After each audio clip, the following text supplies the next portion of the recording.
Okay. Okay, I'll get started.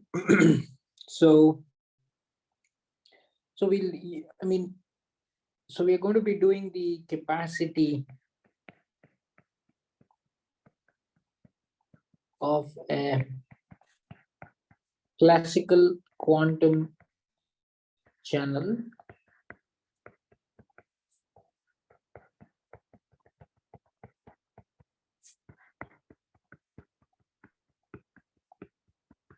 okay. So so let rho x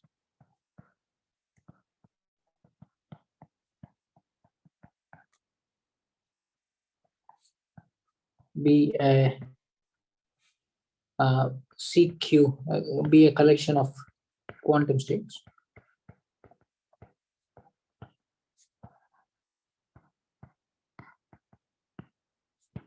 We'll just state the definition and then state the definition of capacity and then prove it. So I have stated this definition, but just remind you and also keep going. So a rate R is achievable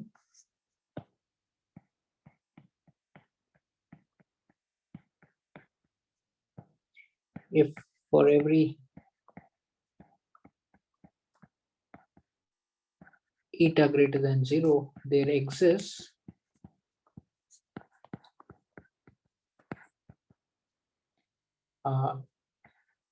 an n, it will be a function of eta and r, such that for every n greater than equal to n of eta epsilon, eta r, there exists a what is called a code or a code book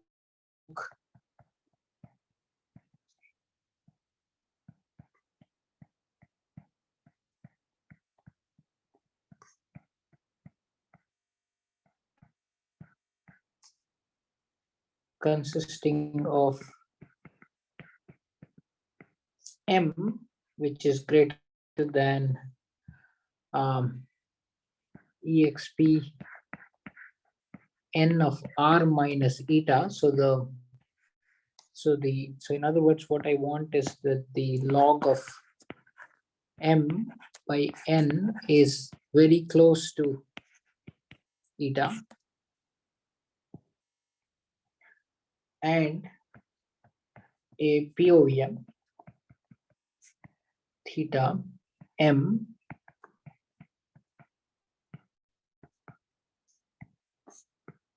such that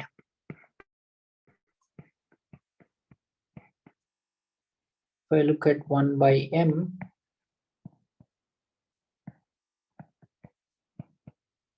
trace of I tensor n minus theta m rho xn of m, this is less than equal to eta. For every eta, I should find this. Okay, so the capacity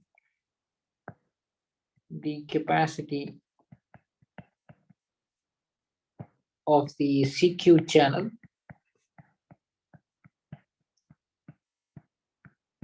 is the suprema of all achievable rates.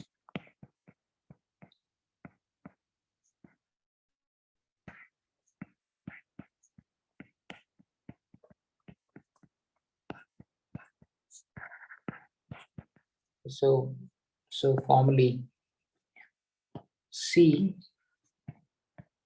of this collection, I should be writing this, but I will ignore this parenthesis most times because we have fixed that. So this is defined as the sup R such that R is achievable.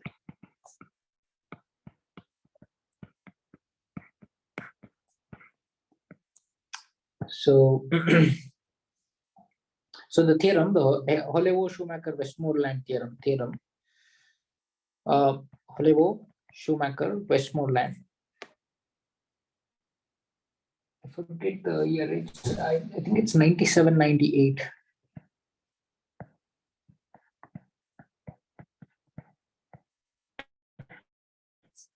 So it states that, so it gives you a characterization of this capacity. So C of rho x.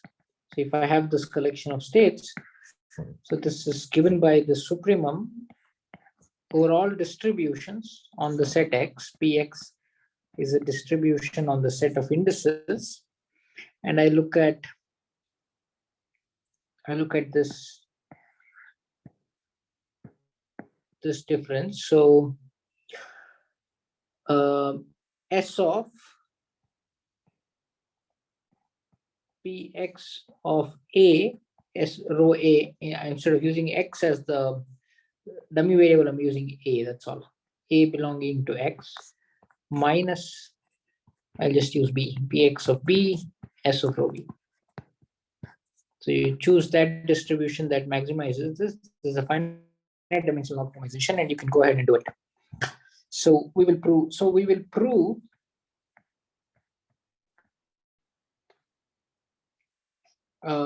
So our proof will be. I will focus on the first part where I'll show that C is. So there are two parts to show, right? So proof entails two parts.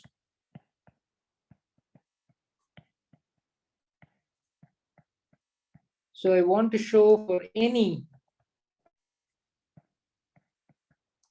for any R lesser than C, no matter how arbitrarily close it is, I want to show for any R, we need to prove R is achievable.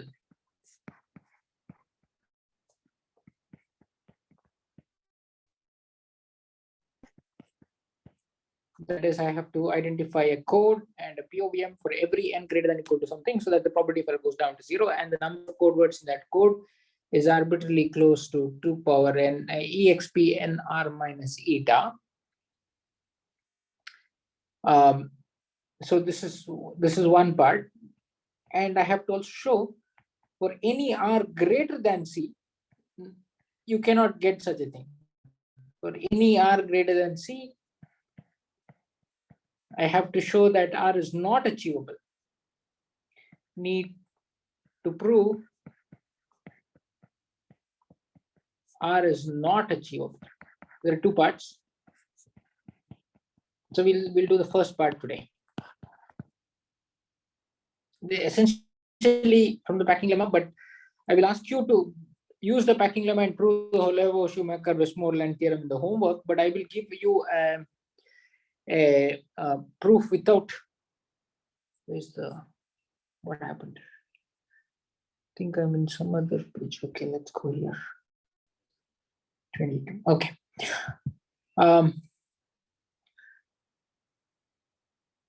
Okay, so we'll do the first part. Okay, so this is usually referred to in classical and quantum information theory as the achievability part, achievability, or usually called the positive part, direct part, positive part, and this is usually referred to as the converse. So you want to show for any rate greater than something, something is not possible. So you refer to as converse generally. Okay, so I will do the achievability here. So it's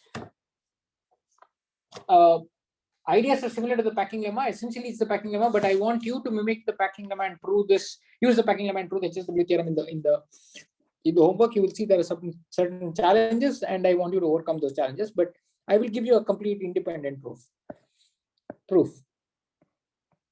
So let us take what we will do. We will take an arbitrary collection. So let's just consider a collection. We'll consider a collection of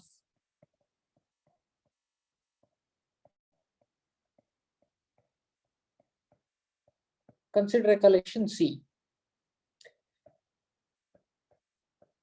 Xn of 1 all the way until xn of m. We'll figure this m out later. So we go ahead. So we'll just take some generic collection. Then we'll go and identify a P of m, theta 1 to theta m. And we will write the error expression for this. So we will write, I will usually refer to the error expression as E of, I'll say E of C comma theta. So there's a collection and the P of m. I'll get you an error probability. Now, for any plugin of the xn1s to xnms, you will get different values for this. And then what we will do is we will average the probability of error. So we'll do something like this. So we will average over the entire collection of collections, and we will show that this thing is less than eta if one, what happens, m is anything m is less than exponent for any m lesser than the capacity. We will show that we can get this less than eta. So that's kind of what we will show. Okay, so we will, what we will do is we'll first take something generic here, identify a P of m, write this expression, do some manipulation, and then we will give a distribution on the collection of collections. We will do this averaging, and we will show under what conditions is this going to be less than eta, and we will show that under this condition it will be less than eta. That's really what we will do. Okay, so I mean this is a generic collection, right? So I'm just going to write it again, no big deal. Let's see. So xn of 1 all the way until xn of m be a collection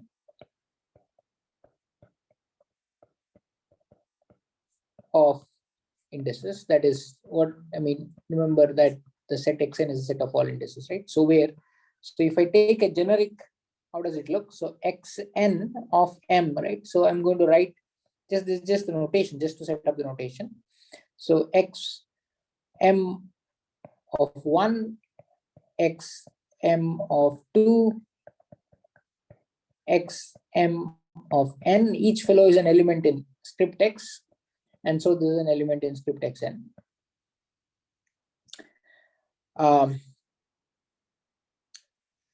Okay, so and then we also define, so also another definition is rho xn of m. We'll just define this, all this is standard to us, but we'll just for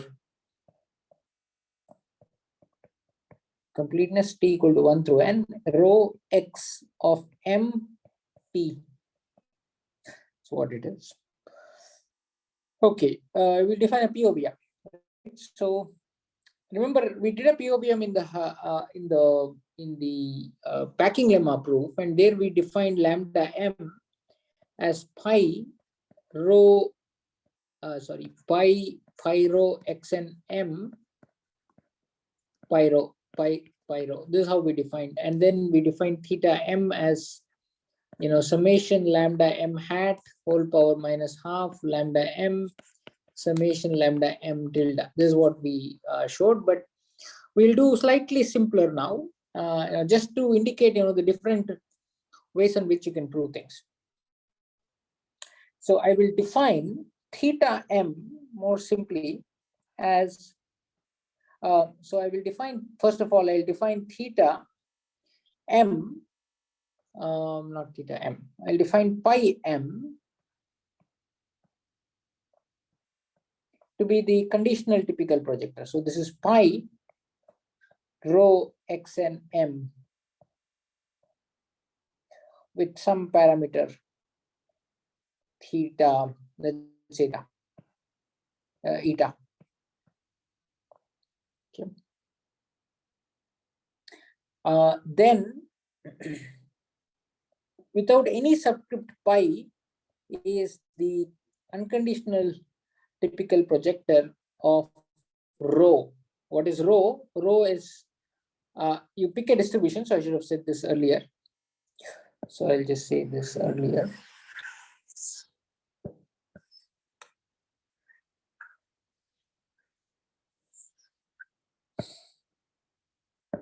So let Px be a PMF. Take some PMF, and for that PMF, we are defining all this. So this will be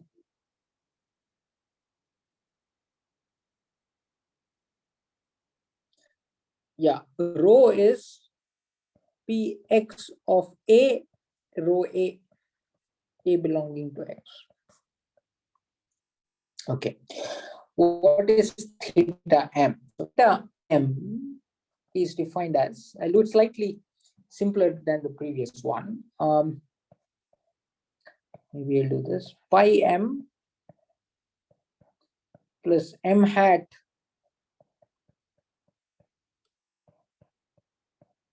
pi m hat minus half pi m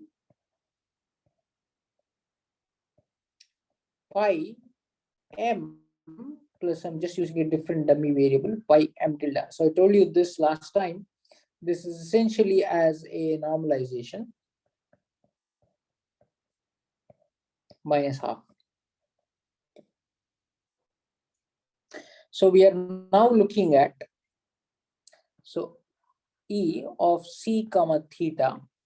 So what is this? Essentially, I'm going to screw it and tell you what it is.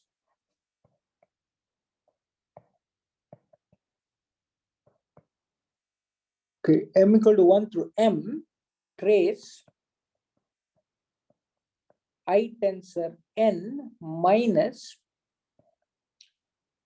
just for m plus, okay, so let me write this as s plus t whole power minus half s plus t whole power minus half, the whole operator multiplies the operator rho xn of m. This is what I'm after, where s is theta m, sorry, pi m, and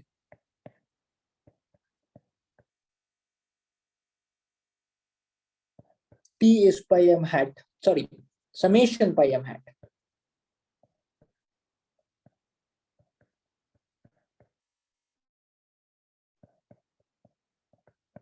Okay, now what are we looking at? So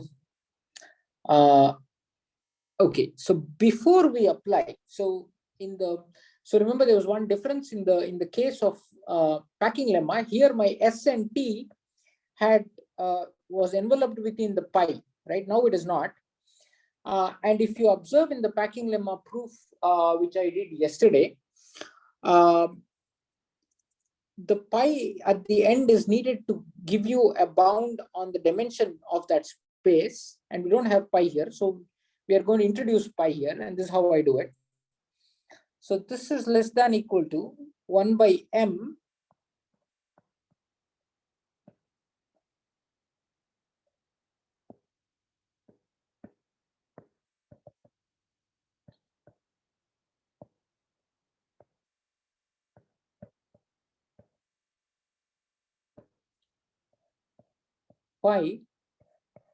pi plus the gentle measurement term. Oh, so this is 1 by m equal to 1 through capital M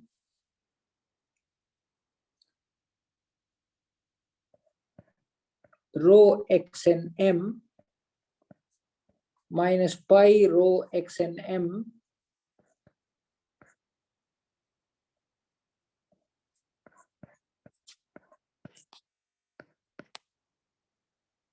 this is what it is.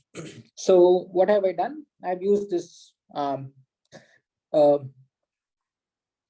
I've used exercise 9. So the proof I'll write the argument in purple. Exercise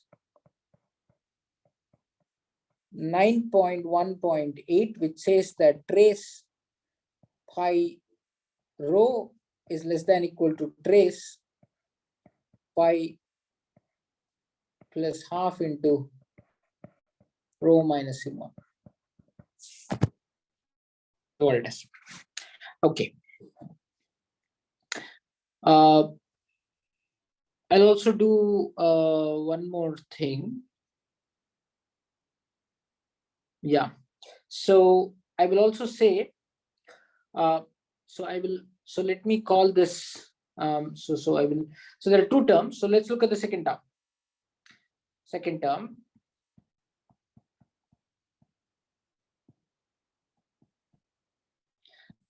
Actually, before I do this, I can do the following. It's slightly simpler. Maybe I'll do that. Thought I'll do this later, but so I can write this as big. So I can write this as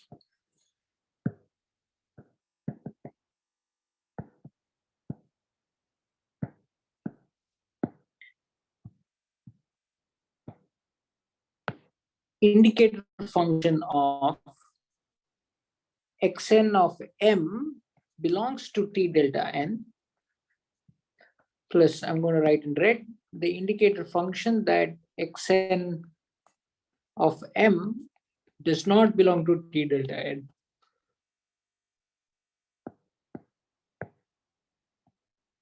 This word. Okay. So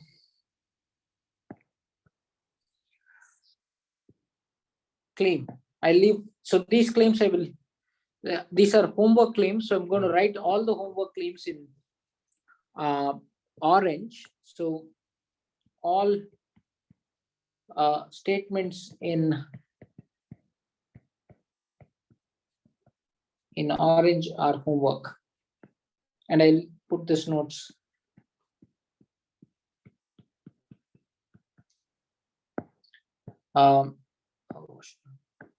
Prove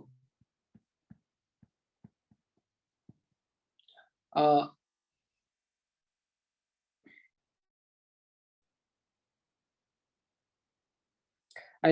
state this. So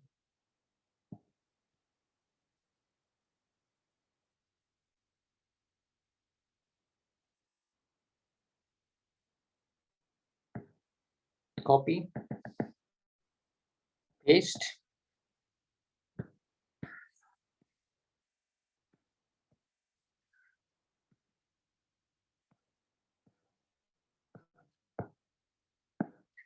this is less than equal to, so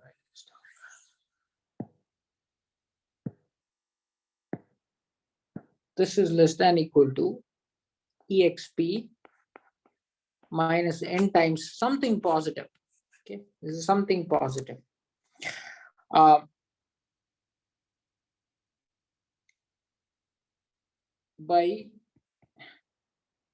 So this is prove this by taking expectation. So you will understand what I mean by this very soon. Okay, so that means we can only focus. So beyond this step,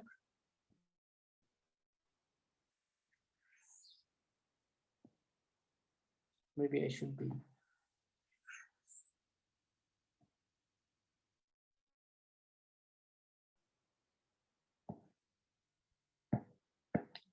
So beyond this step,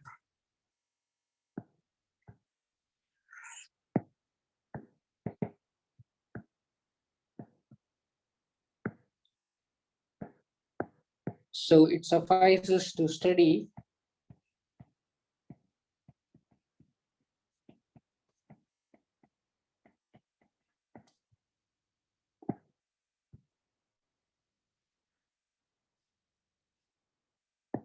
so you will show that the second term goes down to 0, and hence it suffices to study only the first term. Okay, so now you can do the splitting. So now you can do the splitting. So I want that indicator function to be there in both terms here.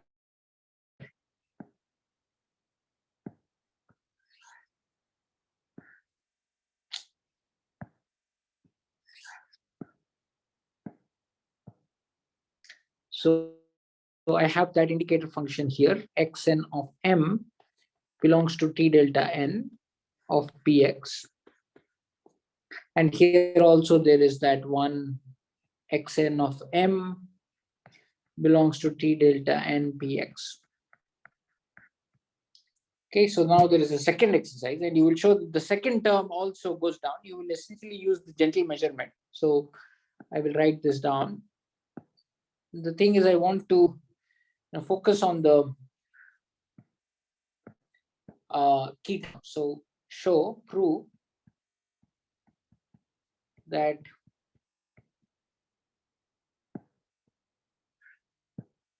copy, paste. So I'm going to write this as follows. So just for you to, you'll end up getting 2 power root of exp minus n times something positive. So this, writing it in this form must kind of give you the clue how do you show this. Okay, so I will look at the key term. This is the key term.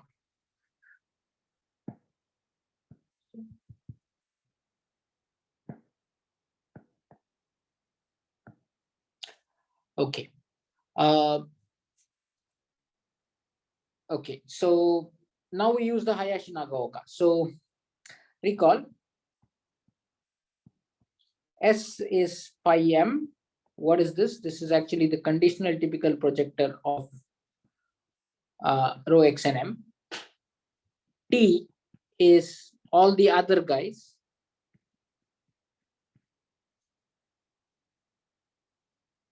Pi rho pi m hat. So clearly, S is greater than equal to 0. It's a projector. T is greater than equal to 0. It's sum of projectors.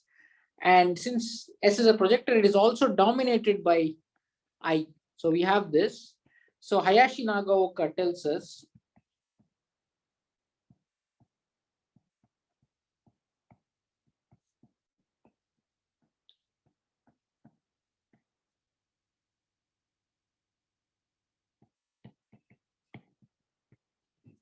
so the above term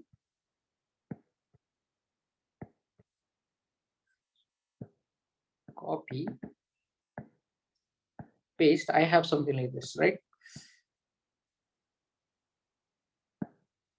I minus S times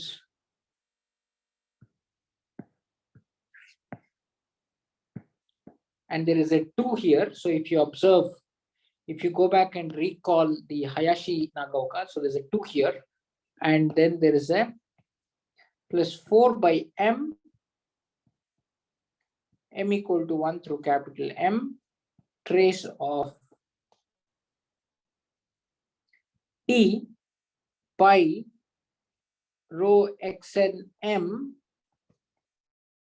by, and you have this indicator function. So copy paste.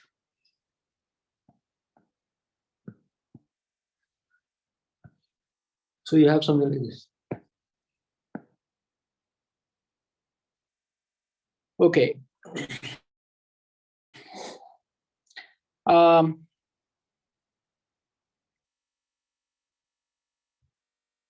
Now what?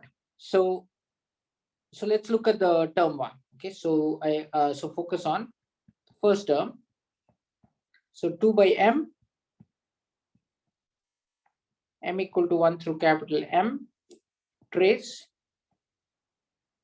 I minus pi m. I'm just writing it now so that we recognize what terms we're dealing with. Rho xn m pi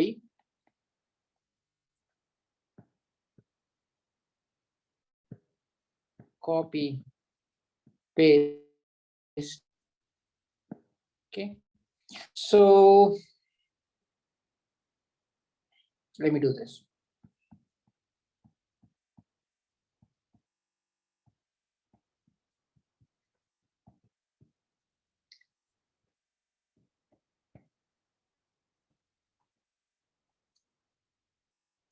Okay, can I say the following? Can I say I minus pi m pi, sorry, rho xn m indicator function xn of m belongs to T delta n px plus 2 by m equal to 1 through capital M, trace, well, no trace here. Now I'll have the following. Rho xn m minus pi rho xn m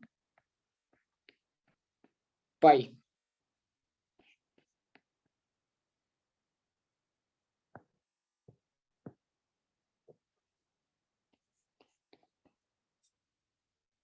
Xn of belongs to T delta n px. Okay, so what am I using here? In coming to this step, what am I using? Gentleman measurement. Ah, okay. I was wondering whether you guys are still there or.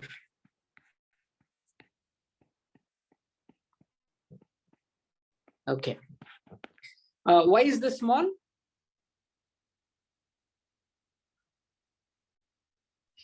Can you remind me what the pi definition was? Was it pi sub rho? Yeah, it's pi rho.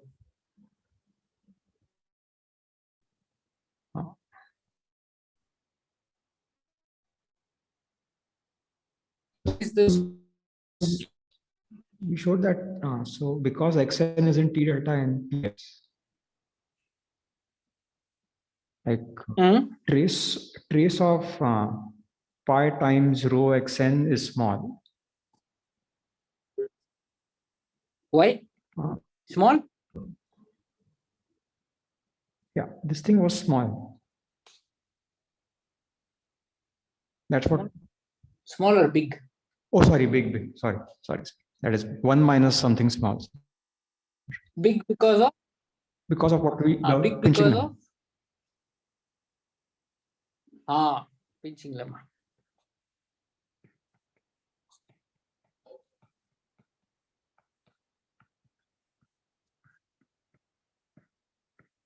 Okay, good. Okay, so okay, great. So okay, so we end up here. So we end up with the first term. So second term. So I'll give you one more homework. So verify with steps.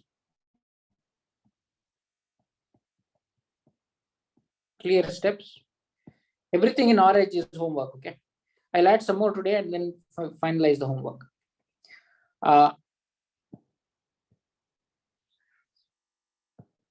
Copy.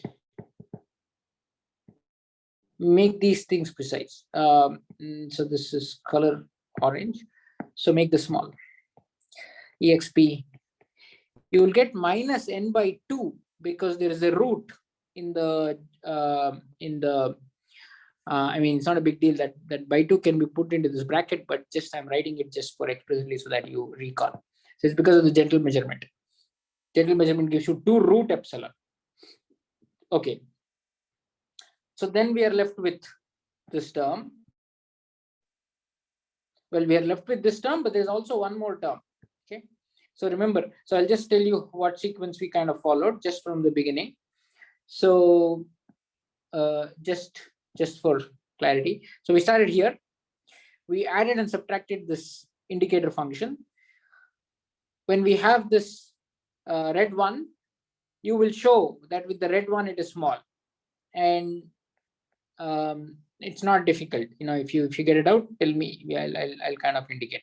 The idea is to somehow just now I'll actually tell you how do you do all these orange things, but I'll just first indicate how we are progressing in the steps. Okay, so we first do this.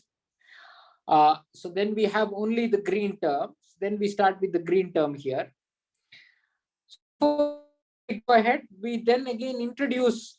So we have not taken the pi. Remember, we have defined in the packing lemma, the pi, the theta was defined differently. The lambda was defined differently, and the theta was defined differently.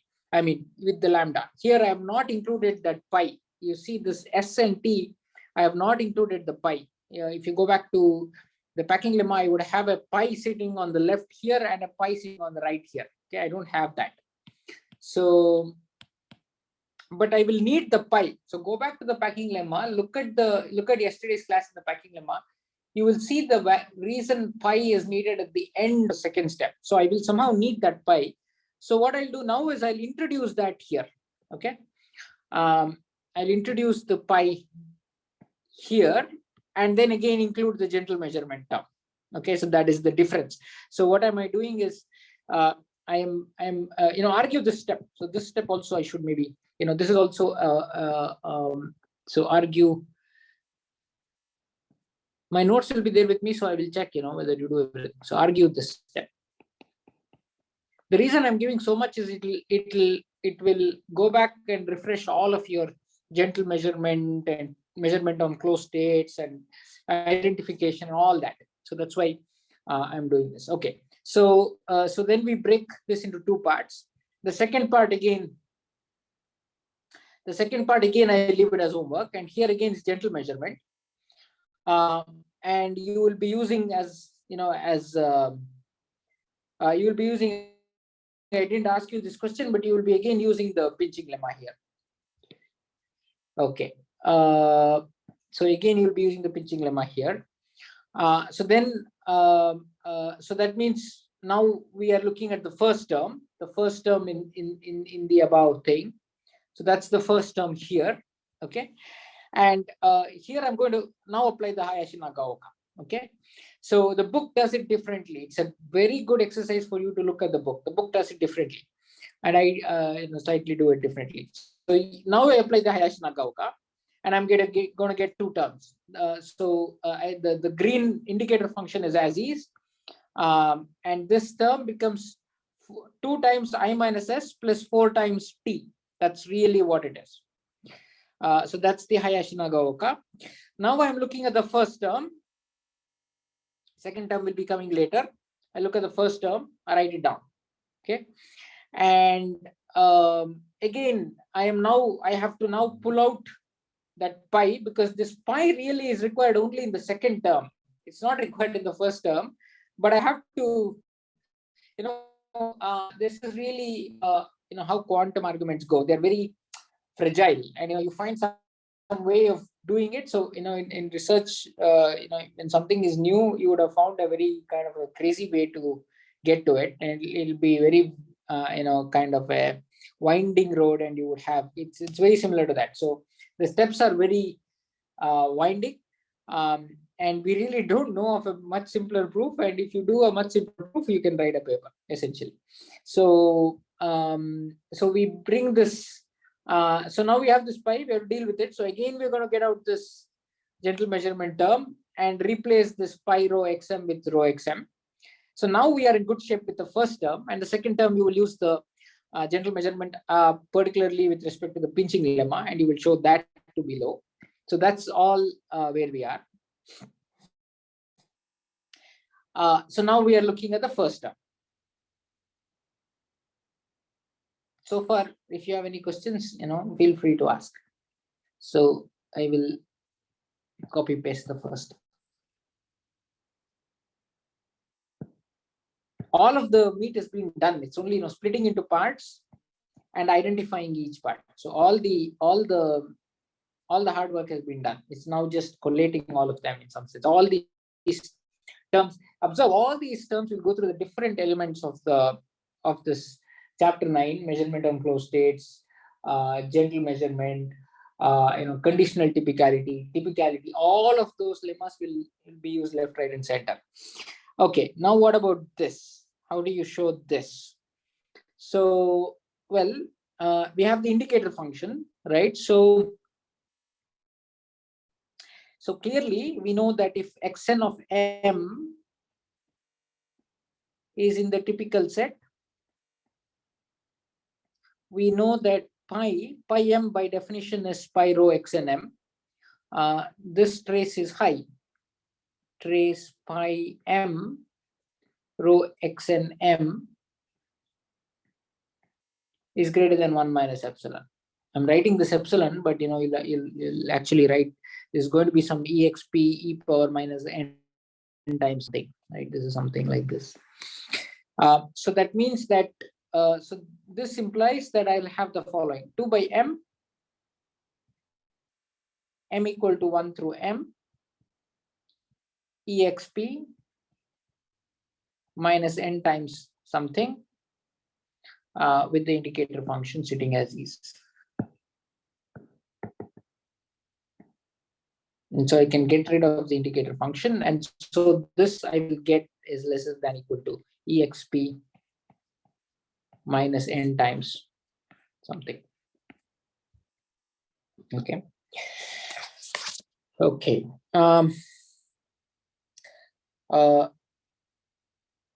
So we have cleared up the first term coming out of the higher synagogue. We now only have the second term.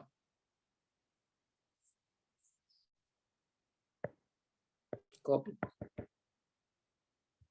I will actually collate all the terms at the end and then show you what I'll do. Actually, I could have done that. Okay, so let's look at this term. So now study.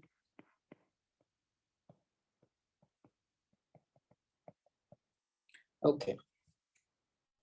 So this, we know what is T. T is actually pi m, right? So this is 4 by m. I'm just writing it once again. M equal to 1 through m. What is T?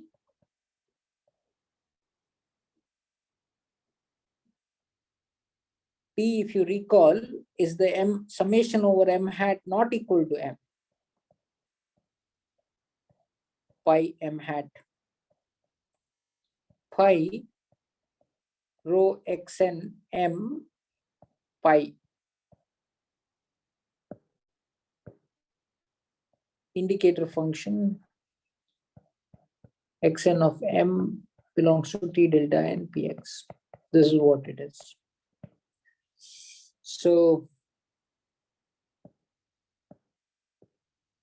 okay, so this is linearity.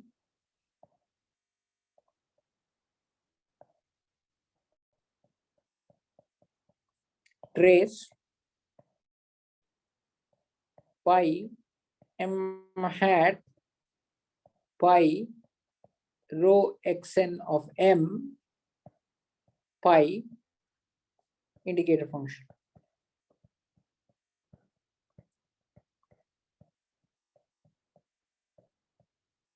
Okay, so cool. So what I will do before I solve this step is not difficult. We have already done this in the case of the packing lemma. But before I do this, I will write all the terms for you, and then we can stare at it. So we started with this, and I'll tell you how it has kind of. So this is your collection C and your theta, right? So I'm going to write all the terms. 1 by m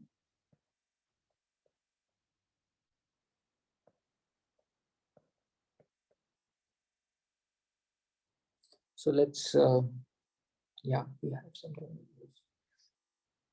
What was the first? Yeah.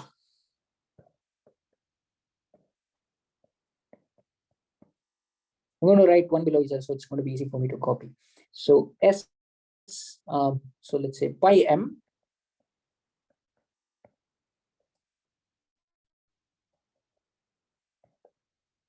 pi m hat pi m pi m m tilde not equal to m pi m tilde whole power minus half whole power minus half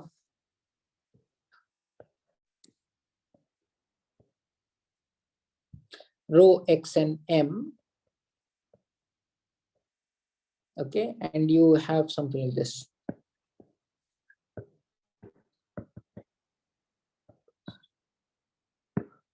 I'll tell you, I'll write this way.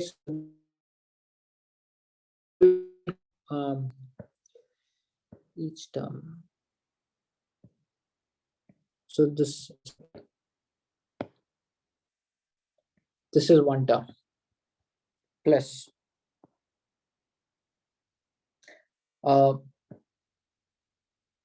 next term. Let me recall. Yeah. The next term is this.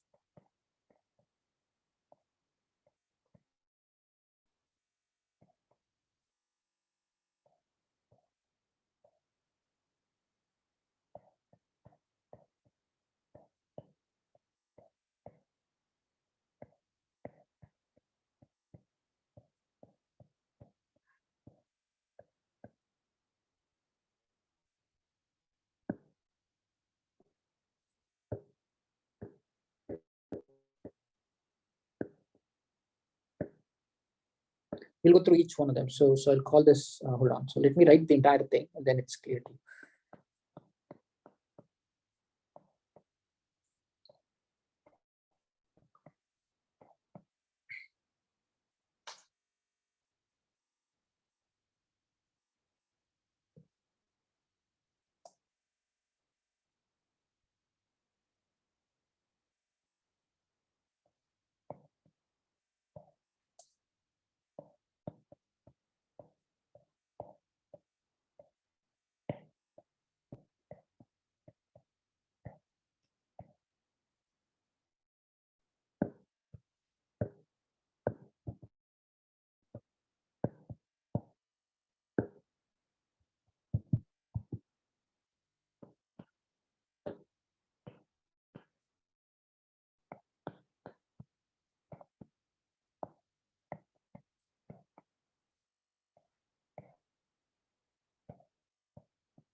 Okay, I'll let you stare at this and tell me if you agree. So this is term 1. So let's call it T1, T2, T3, T4, and T5.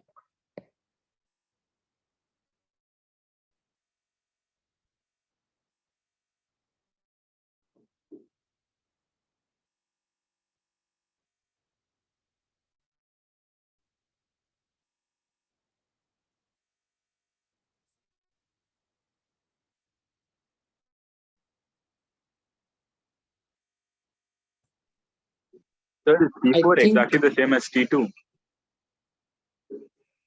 yeah, see, I'll tell you what happens. Yes, that is true, but I'll tell you what happens. Let's look at how we get T1, right?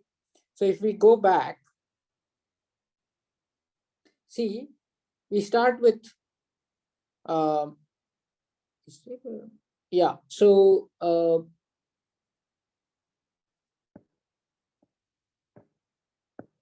see, I start with this guy, the yellow guy, and then I get two terms, right? These two terms.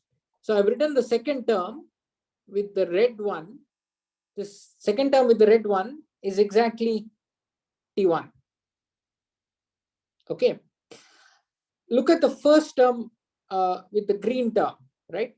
So I take that's here, and I split it into two parts, right? This part and this part. This second part, which I have rounded, this guy, will be my T2. See my T2. That's my T2. Okay. What happens to the first part? Go to the first. For this, I am going to apply the Hayashi Nagaoka, right? Hold on.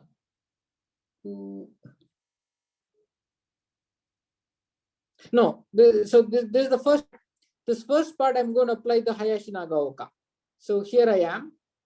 I apply the Hayashi Nagaoka, and I get 1, 2, 2 terms. But this first term, I again get this term here and this term here. So this is going to be my T3 and this is going to be my T4. That's what you see. So my T3 is, and T3 and T4 have interchanged, but essentially this is my T3 and T4. So you see this T2 and T4 are same because it comes twice. If you want, I can show you things together. Yeah. So you can see, I think both of them together.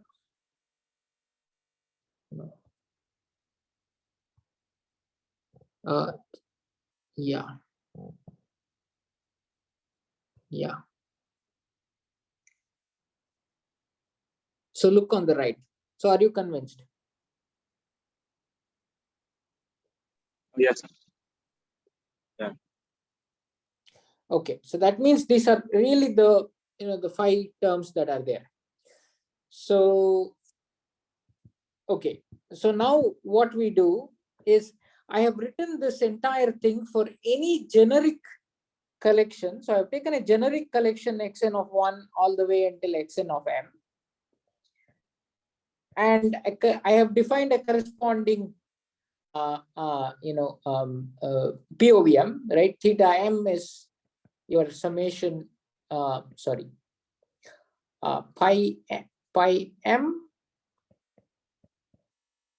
m hat not equal to m pi m hat whole power minus half pi m plus m tilde not equal to m pi m tilde. So you take any collection, I have these above 5 terms, right? Now what I do is I will compute an average of epsilon of e, c comma theta. So that depends. So what I'll do now is you take a distribution.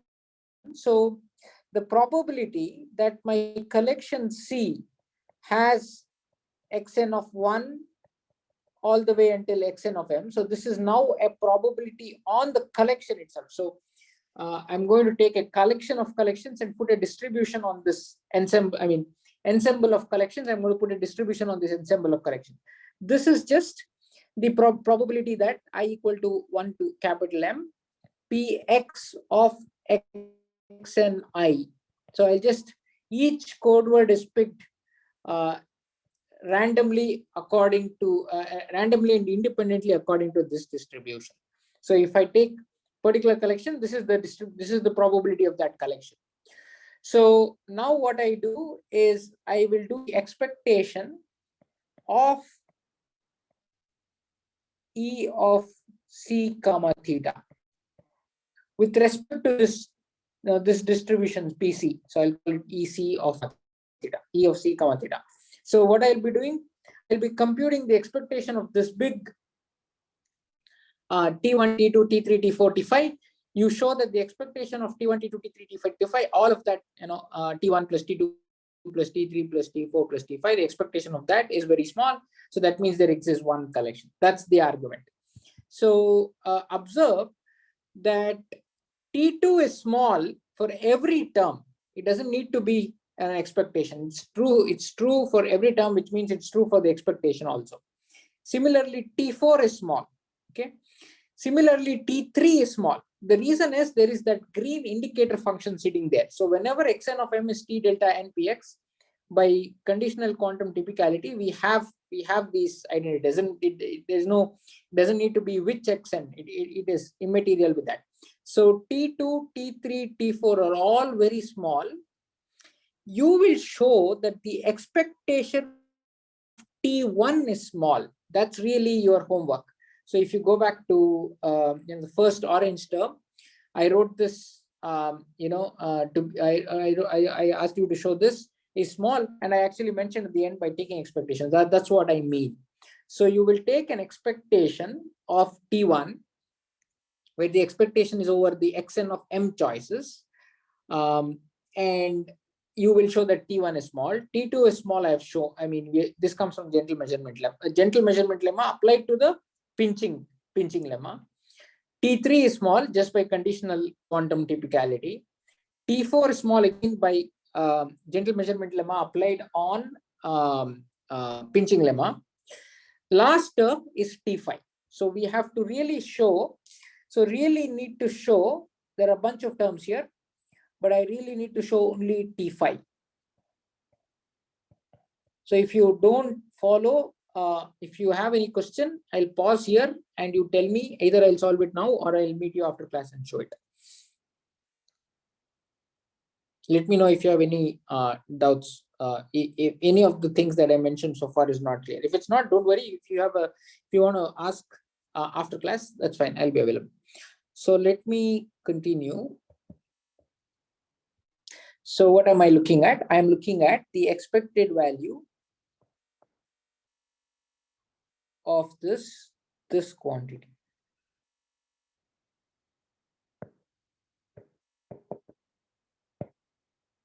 Paste.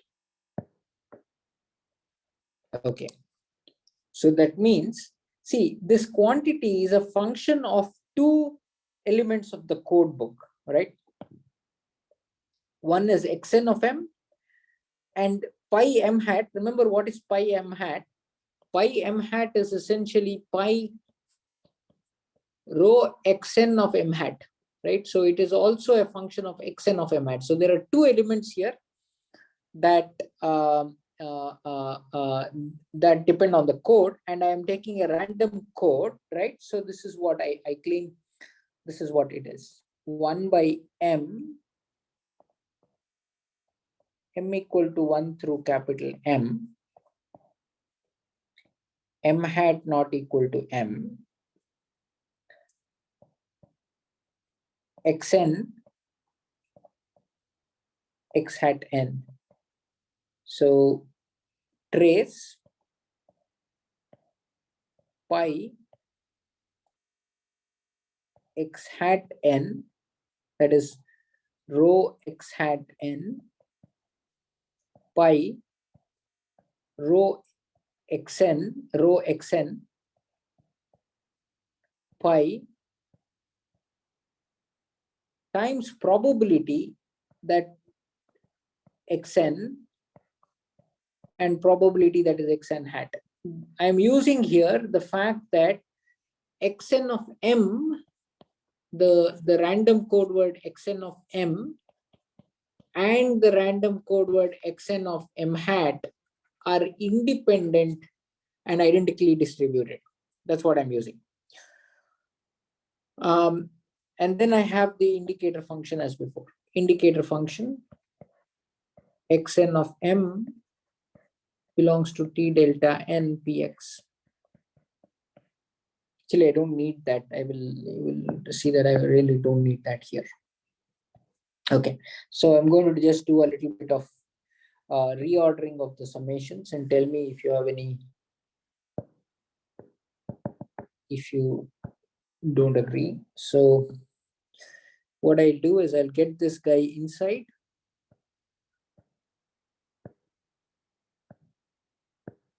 Because none of the other terms depend on xn. So I can pull the xn summation all the way till there.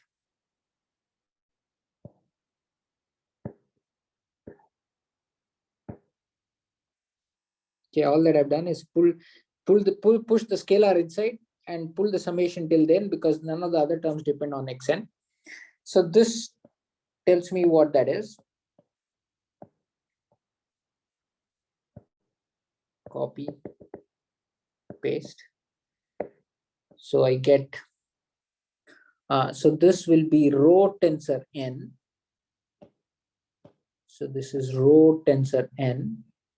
And luckily I have sandwiched it between the projectors of that very row, right? That very density operator. So this is what I have.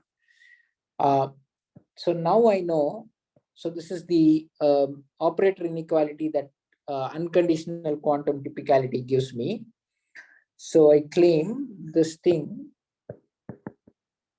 I'm using the fact that pi rho tensor n pi, this is dominated by, it's an operator dominance,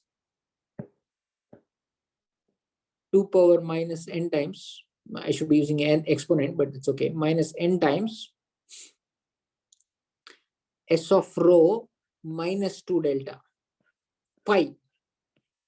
Okay. So I'm going to say, I'm going to remove this pi, pull these guys here, and put a 1 by 2 power n s of rho plus minus 2 delta.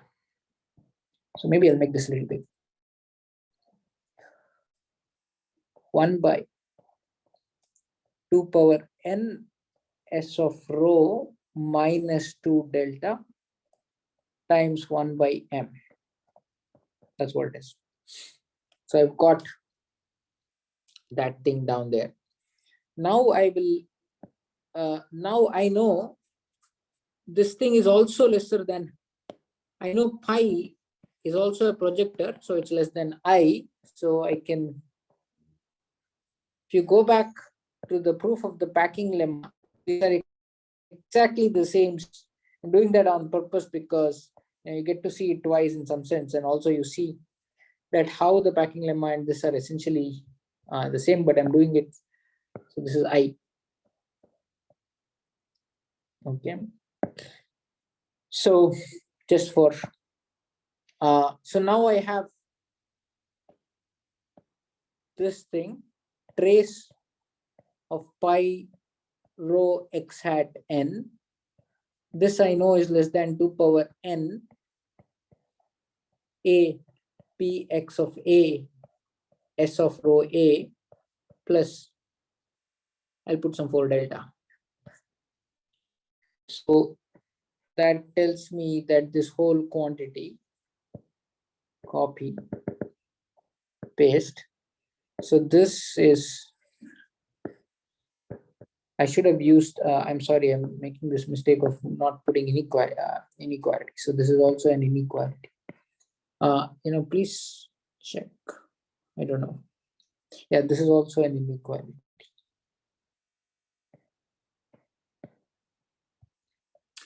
Okay, so here I have, so I'm going to pull, so I'm going to get this whole thing out, and I'm going this big quantity here.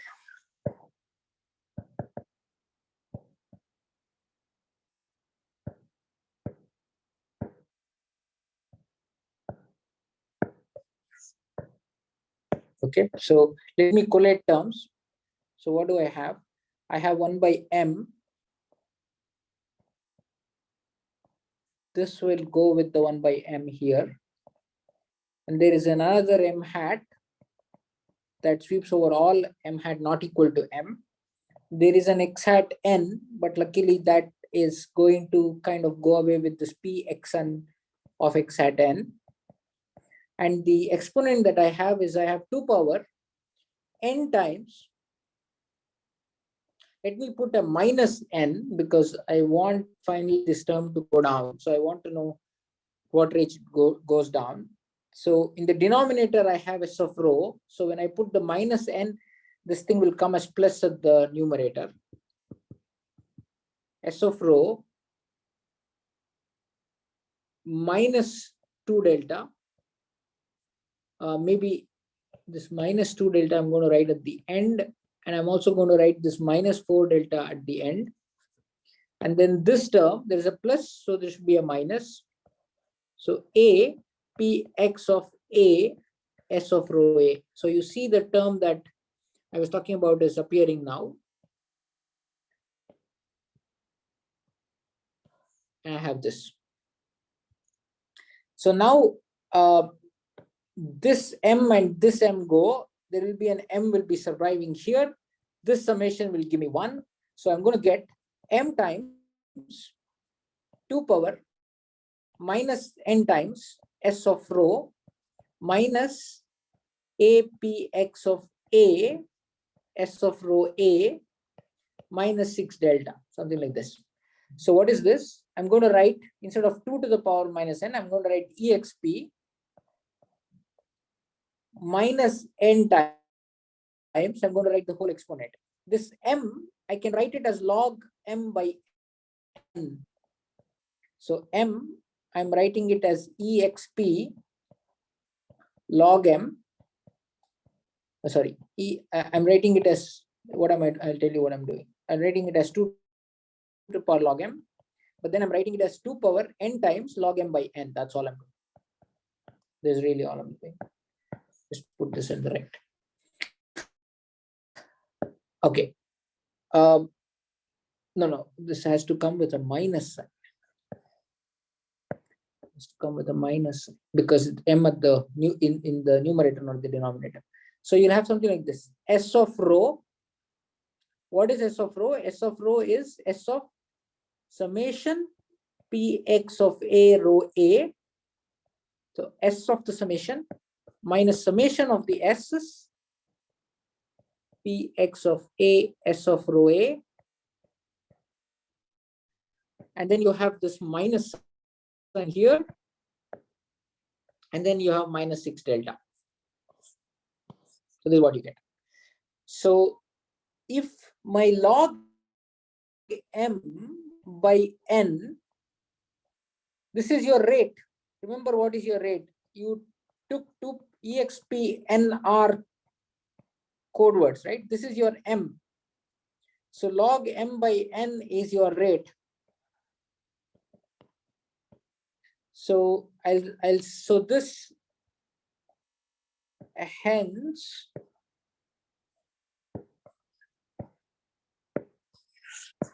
I'm going to write this as exp minus n times S of Px of A rho A minus Px of A S of rho A minus R minus 6 delta, right? So suppose I choose my R to be S of A P X of A rho A minus A P X of A S of rho A minus say 10 delta. Then this expression will be EXP minus N4 delta, and it's going down to 0. So I can choose my rate to be as large as this. So it can be arbitrarily close to this quantity. And this is what I told you. So the distribution Px I chose was arbitrary. I chose any distribution, I can get this rate. So which means that, what is the theorem state? I mean, what is the claim that I said I'll prove? I'll prove that for any R less than the supremum, I can get a code and a POVM such that the probability of error is small. I taken an arbitrary PX and I showed this minus 10 delta is achieved. So, and that delta can be arbitrarily small. So that kind of ends the proof of the first part. Questions?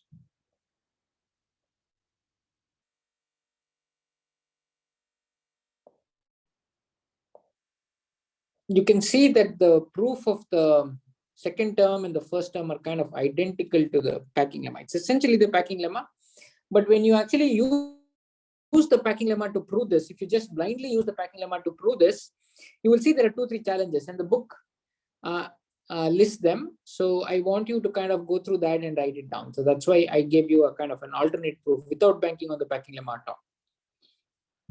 Just one question. Yeah. So at this point, when you took the expectation over C, first equality where you sum over the x's, and so the random, so the M and M hat are random. The code word is random. So the code word, so yeah, think of it like this. So let's say X is just 0, 1. Let's say n equal to 4. So I'm taking all collections and say I take P of 0 is say 1/4 and P of 1 is, this is my distribution. So what I'm doing, I have, let's say my collection is this. The probability of this is 1/4 squared times 3/4. Probability of this is say 3/4 squared times 1/4, and the probability of this is also 3/4 squared times 1/4.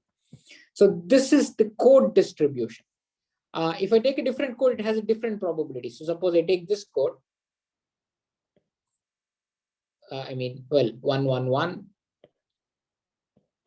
and 0 0 0. This has a different code.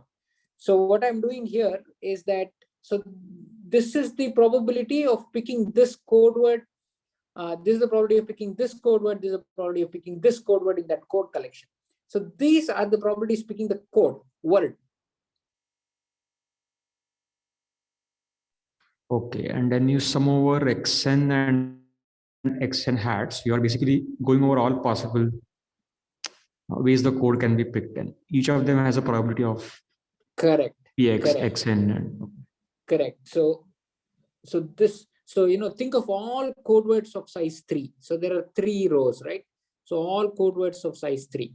So if it was this code, the probability of picking was this and this, plus whatever is the error with this, probability of picking this and this. What is the error with this, probability of picking this and this. Then I sum over all of that. That's really what's going on here. okay.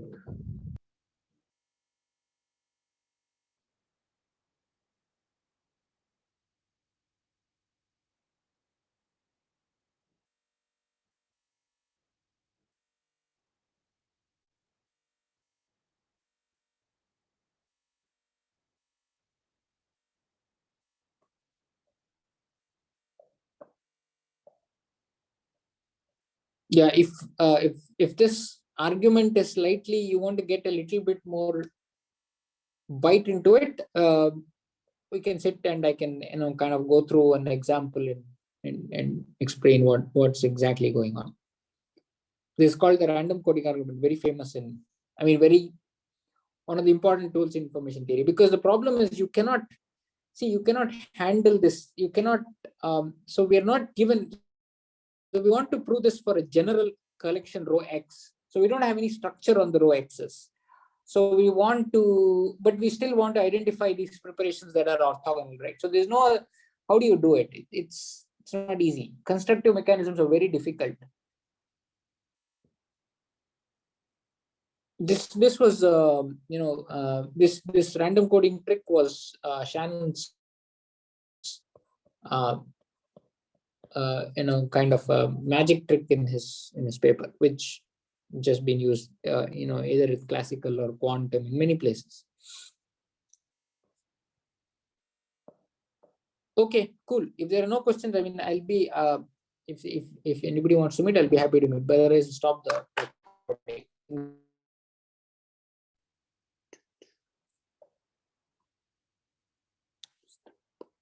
Yeah.